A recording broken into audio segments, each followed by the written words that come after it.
మతపరమైన రిజర్వేషన్లను రద్దు చేయాలని కాంగ్రెస్ ఓటు బ్యాంకు రాజకీయాలను ఇకనైనా మానుకోవాలని పశ్చిమ బెంగాల్ ముఖ్యమంత్రి మమతా బెనర్జీ వైఖరికి నిరసనగా అంబర్పేటలోని జ్యోతిరావు పూలే విగ్రహం ముందు బీజేపీ ఓబీసీ మోర్చా జాతీయ అధ్యక్షుడు డాక్టర్ లక్ష్మణ్ నిరసన వ్యక్తం చేశారు.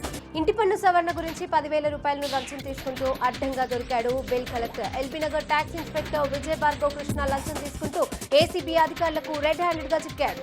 సిఎస్ఆర్ కార్యక్రమం పేరిట మైక్రాన్ అనే సంస్థ మల్కాజ్గిరి ఫ్రేమ్ విజయనగర్ కాలనీలోని ఫ్యూచర్ ఫౌండేషన్ లోని నిరుపేదలకు పిల్లలకు పుస్తకాలు నిత్యావసర సరుకులు పంపిణీ చేశారు. గౌతమ్ నగర్ లో గుడిసెలో నివసిస్తున్న నిరుపేద కుటుంబాలకు నిత్యావసర సరుకులను పంపిణీ చేసినట్లు మైక్రాన్ సంస్థ ప్రతినిధి ఝాన్సీ తెలిపారు.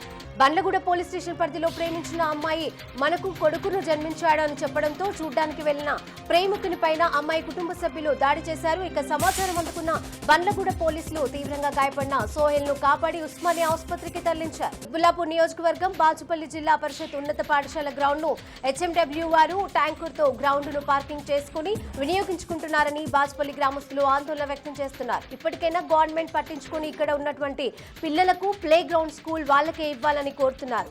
సికింద్రాబాద్ లోని మున్సిపల్ స్విమ్మింగ్ పూల్ దగ్గర రసాభాస నెలకొంది. మే 23వ తేదీ గురువారం pan India masters games federation ఆధ్వర్యంలో స్విమ్మింగ్ పోటీలను నిర్వహించారు. అయితే ఈ పోటీలో గెలిచిన వారికి బహుమతులను ఇవ్వకుండా నిర్వాహకుడు పాన్ ఇండియా జీఎస్ నటరాజన్ పరారైనట్లుగా విజేతలు ఆరోపిస్తున్నారు. ఇక పోటీలో గెలిచిన తమకు మెడల్స్ ఇవ్వడం లేదని విజేతలు గొడవకు దిగారు.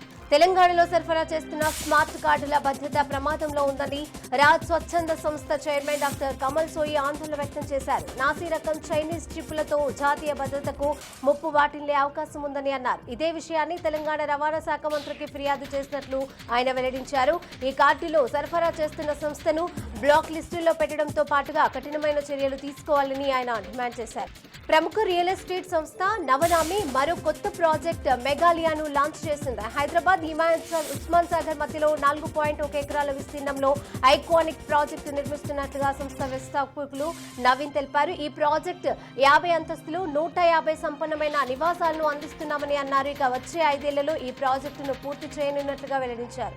ప్రముఖ స్మార్ట్ ఫోన్ బ్రాండ్ IQ00 నుండి సరికొత్త మొబైల్స్ ను అందుబాటులో తీసుకొచ్చినట్లుగా సీఈఓ నెప్పున్ తెలిపారు. తమ బ్రాండ్ స్మార్ట్ ఫోన్ విక్రయాలలో దేశంలోనే హైదరాబాద్ అగ్రస్థానంలో ఉందని అన్నారు. ఇక యువత అభిరుచులకు అనుగుణంగా జెడ్ సిరీస్ లో సరికొత్త స్మార్ట్ ఫోన్ అందుబాటులో ఉంచామని అన్నారు.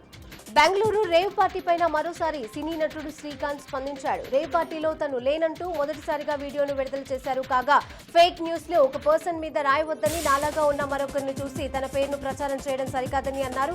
ఇప్పటికీ తన పైన తప్పుడు ప్రచారం చేస్తున్న ఛానళ్లు సోషల్ మీడియా యాజమాన్యం పైన లీగల్ నోటీసులను పంపిస్తానని అన్నారు. మేడ్చల్ జిల్లా అన్నోజిగూడ ఫ్లైఓవర్ పైన చైన్ స్నాచర్స్ రెచ్చిపోయారు. యాక్టివాపై వెళ్తున్న శ్రీజ అనే మహిళ మెడలో నుంచి చైన్ లాక్కున్నాడు. యాక్టివా వాహనంపై సునీత, శ్రీజ ఇద్దరు ప్రయాణిస్తుండగా స్నాచింగ్ జరిగింది. ఇక కేసు నమోదు చేసి చైన్ స్నాచర్స్ కోసం పోలీసులు గాలిస్తున్నారు.